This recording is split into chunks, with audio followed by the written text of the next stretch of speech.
all the ECB rates remain unchanged. They do plan to halt their asset purchase program at the end of December, and the rates will be unchanged until at least through summer of 2019. But the real thing was the reinvestments. They're looking to facilitate some reinvestments for as long as needed. So the maturing money that rolls off, investing where we don't know, but the Operation Twist, David, is what we were assuming was going to happen, buying the longer dated maturities. And let's ask Nandini Ramakrishnan about that very question, about when it comes to investments.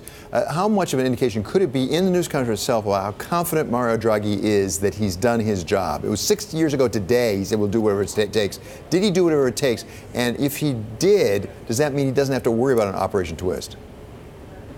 Yeah, that's a great point. Have they achieved the goals they set out to do? And if you look at their continuous forecast that they make in terms of GDP and growth, actually you could consider that their stimulus has been working.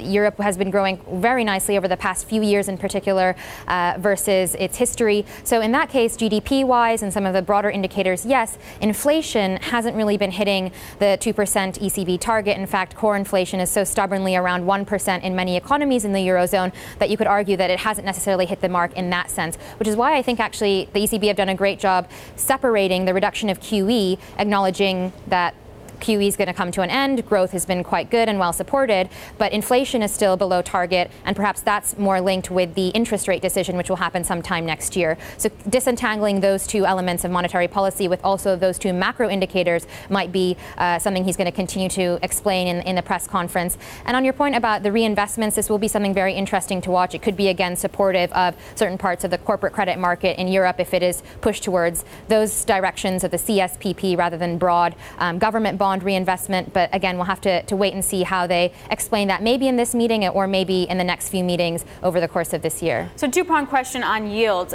Do you see a steeper curve than in Europe, or is it going to be the flatteners the way to go? And what does that do to the spread between UST and two-year bonds over in Germany? We don't have a huge expectation of large steepening or even increase in the long end of European rates. I think it's pretty much kind of as it has been over the past few months. What does that mean for the yield differential? Well, the Fed is expected to raise interest rates 2 more times this year, and we expect 2 more in the first half of next year, which means you've got an ever widening differential between treasuries and bunds or broader Eurozone government bonds, and that might make it interesting for investors who are now seeking perhaps some value in U.S. Treasury compared to the German or Eurozone market, which is continuing to be extremely low yield / high valuations on a global basis.